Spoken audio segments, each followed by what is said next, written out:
Fala galera, tudo bom com vocês? Meu nome é João Papalardo, sou professor de matemática da Liga dos Professores e hoje estou aqui para falar com você sobre o assunto probabilidade. Tá certo? Só um comentário. Nós vamos resolver então uma questão do Enem Digital. Ops, perdão pessoal, acabei passando aqui o slide sem querer. Hoje nós vamos resolver aqui uma questão do Enem Digital sobre probabilidade e, bom, eu já mencionei em outros vídeos e se você já assistiu, provavelmente deve estar esperando algo diferente. Eu já mencionei que questões de probabilidade podem ser resolvidas utilizando a análise combinatória, certo? Hoje eu vou trazer uma questão que não é resolvida com a análise combinatória. O que significa que, muito embora combinatória seja muito importante para um bom candidato matar muitas questões de probabilidade, ela também não é a única coisa que existe no mundo. Beleza? A questão que a gente vai fazer hoje é a questão número 164 da prova amarela do Enem Digital, que rolou ano passado aí, né? Uma versão digital da prova, que é mesmo o futuro aí. Tentar não emitir papéis, etc. Vamos ver como vai ser esse ano, né? A adesão. Veja só o que essa questão fala.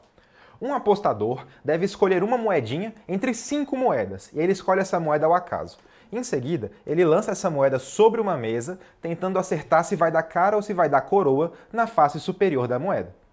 Suponha que as 5 moedas que ele pode escolher sejam diferentes, olha só. Você tem duas moedas que tem cara nas duas faces, então cara, cara, duas caras, você conhece alguém assim? Tem uma moeda que tem coroa nas duas faces, então... Bom, duas coroas e duas delas são moedas comuns. Cara de um lado, coroa do outro.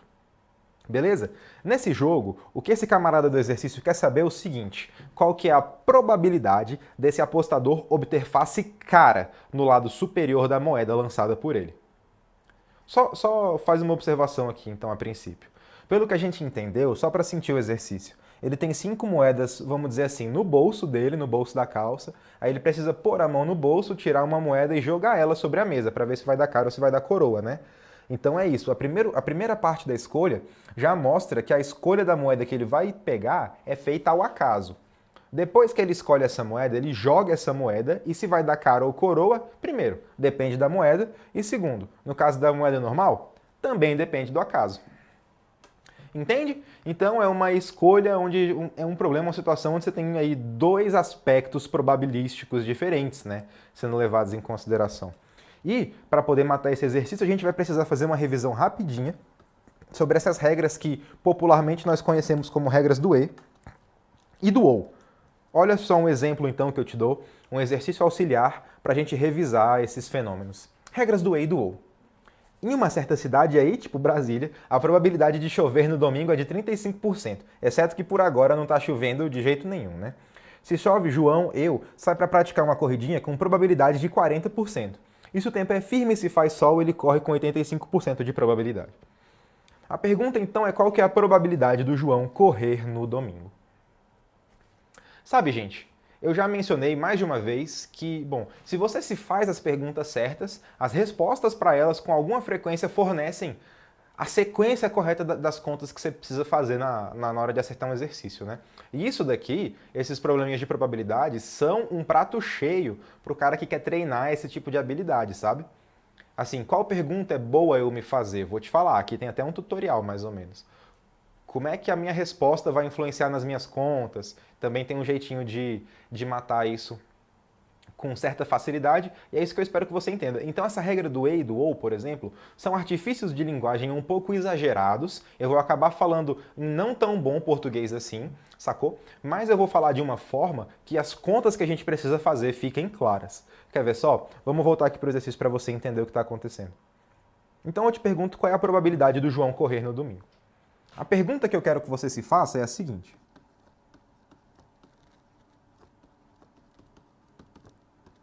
se João correu no domingo,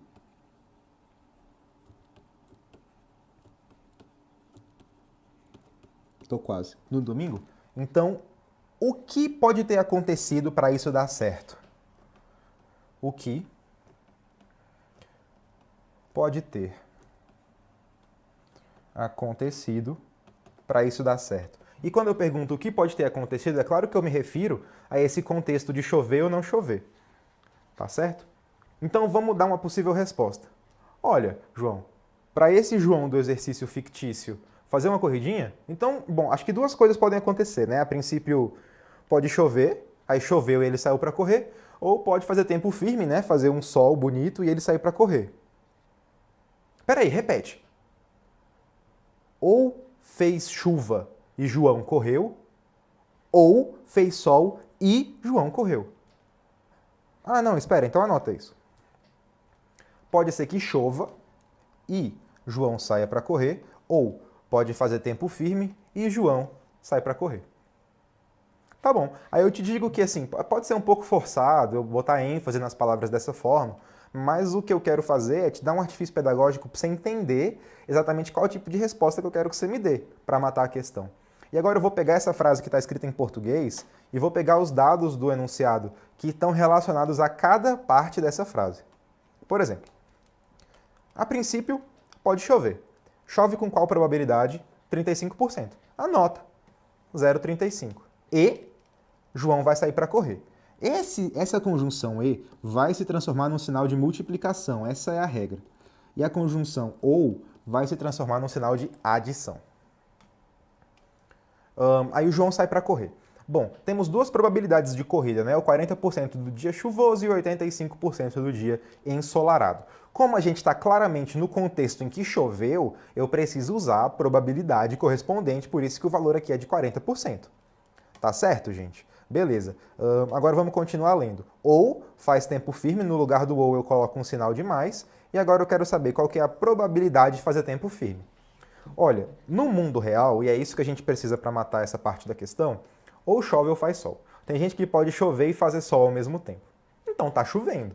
Fazer tempo firme é a ausência de chuva, tá certo? É por isso que eu vou te dizer, então, que, bom, uma conta que provavelmente você já viu alguém fazer ou já fez, é o seguinte: se tem 100% de chance de probabilidades totais e 35% é a probabilidade de chover, o tanto que falta para dar 100, que é 65%, é a probabilidade de fazer o tempo firme. Então a chance de fazer tempo firme é 85 e esse E aqui vai se transformar num sinal de multiplicação.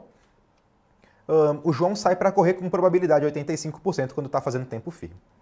Então qual que é a moral da história? A gente pegou essa frase e traduziu cada pedacinho da frase em valores e sinais. Agora a gente faz as operações de fato e calcula a resposta final. Então 0,35 vezes 0,40 dá 0,14 e 0,65 vezes 0,85 dá 0,5525.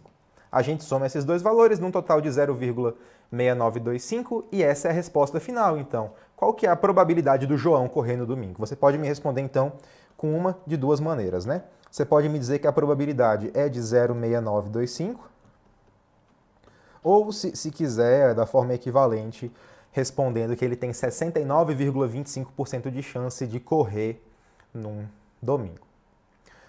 Tá certo? Então, assim, espero que isso tenha servido como um bom refresco. Ah, e vou fazer uma coisa aqui. Eu sei que não é tão difícil assim de se lembrar que o E vira multiplicação e o OU vira adição, né? Mas só um comentário. Essa palavra E, na língua portuguesa, ela é uma conjunção aditiva.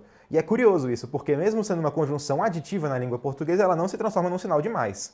Tá? Eu já conheci um cara que ele teve essa dúvida e falou: putz, me pegaram nessa coisa, né? Eu usei a regra errado porque eu achei que a conjunção aditiva virava adição. Não vira. Vira multiplicação, tá bom? Talvez isso te ajude até a lembrar. O E é conjunção aditiva, mas ela não vira adição, ela vira produto. Então vamos voltar para a nossa questão e tentar aplicar efetivamente essa parada da regra do E e do OU para ver se a gente mata ela com uma estratégia legal, sabe? Que fique bem fácil de entender. Então vou reler. Um apostador deve escolher uma entre 5 moedas ao acaso, exemplo, no seu bolso, e lançá-la sobre uma mesa, tentando acertar qual resultado que vai sair.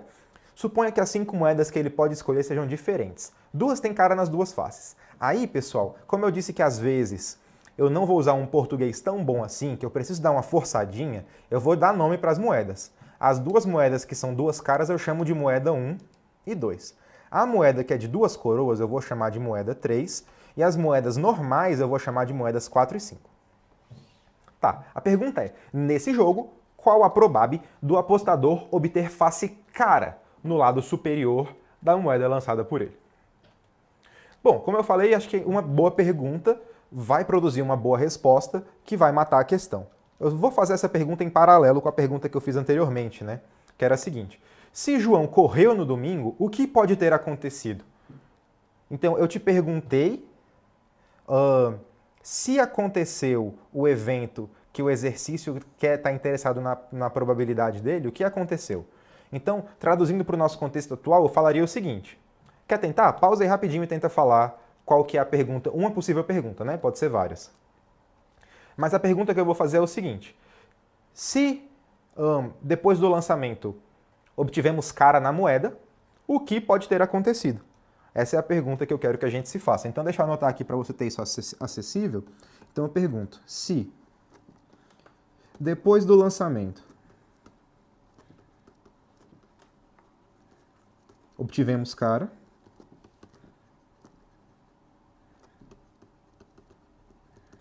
o que pode ter acontecido?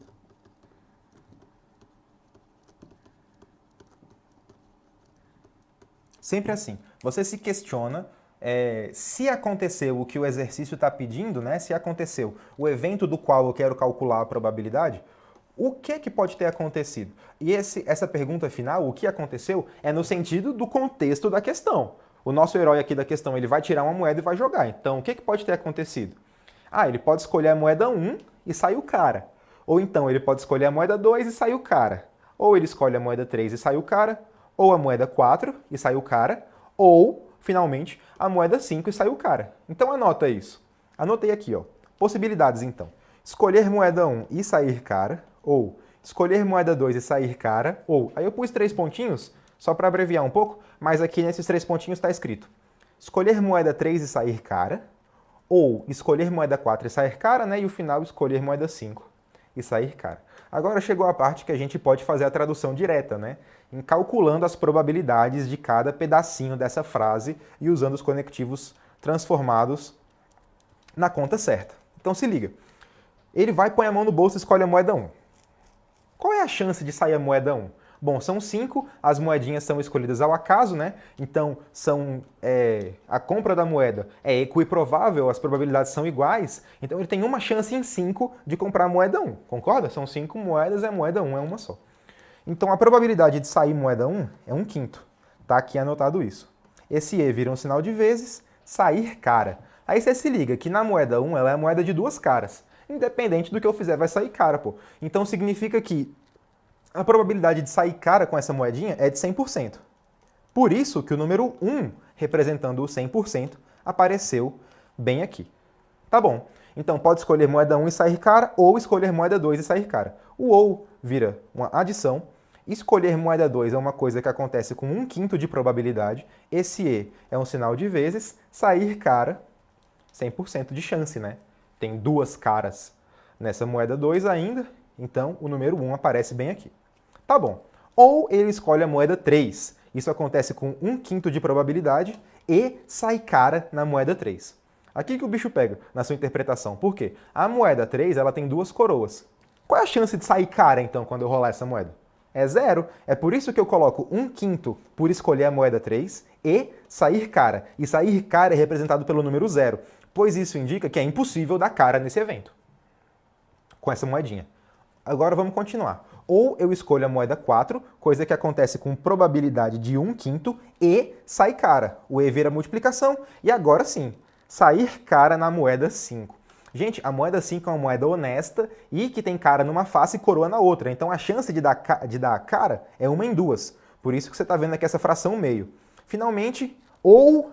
Então, sinal de adição. Eu escolho a moeda 5 e sai cara. Então 1/5 e sai cara, 1/2 porque é uma moeda comum.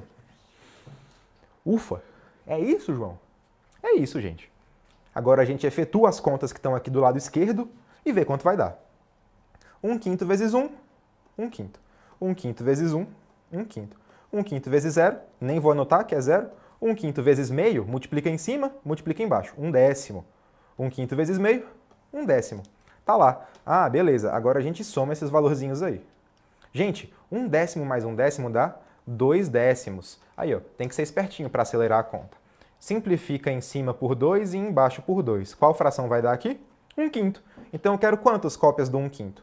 1, 2, 3. A soma é igual a 3/5. Então a resposta certa para esse exercício... tem que voltar mais um.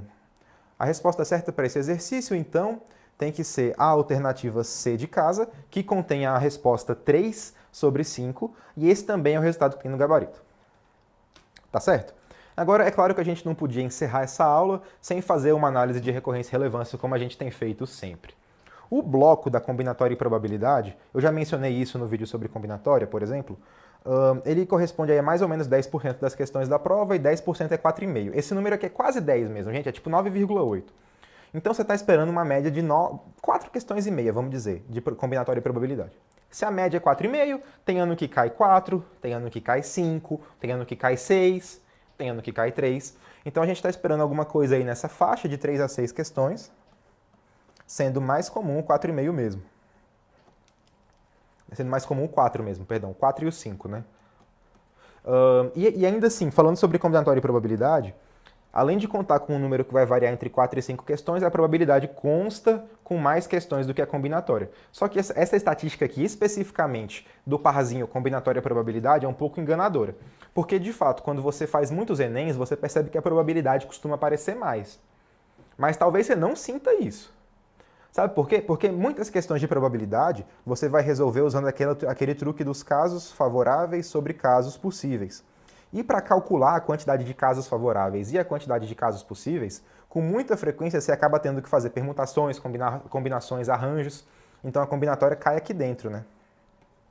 Certo? Então aqui é um pouco mascarado por quê? Essa estatística da probabilidade. Porque muito embora 59%, esse valor aqui eu lembro certinho, das questões da prova envolvam probabilidade de alguma forma, algumas das de probabilidade, e é um número bem relevante, exige a combinatória. Sabe? Então, assim, o que eu tenho para dizer sobre isso? Apesar de tudo, eu te trouxe uma questão que não usa combinatória justamente para ilustrar o fenômeno de que não basta só saber combinatória para matar todas as questões do bloco combinatória barra probabilidade. Tem que saber bem os dois, entende? Por isso que eles vêm amarradinhos num bloco.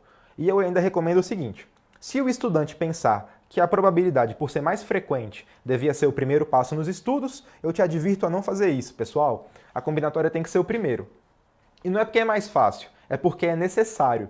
Porque a combinatória vai ser usada, como eu mencionei, em várias questões de probab, e aí você não vai matar todas se não souber combinatória. Então eu recomendo, comece por combinatória, depois passe para a probabilidade, sempre pensando que a probabilidade vai cair um pouquinho mais aí. Bom, basicamente, regra do E e regra do OU, e isso de casos favoráveis sobre casos possíveis, aliado na análise combinatória, vai resolver aí a vasta maioria das questões do bloquinho de probabilidade e combinatória. Então, pergunta, probabilidade é um assunto relevante? Sim, eu espero aí 2 ou 3 questões na prova no final do ano, no máximo 3, né?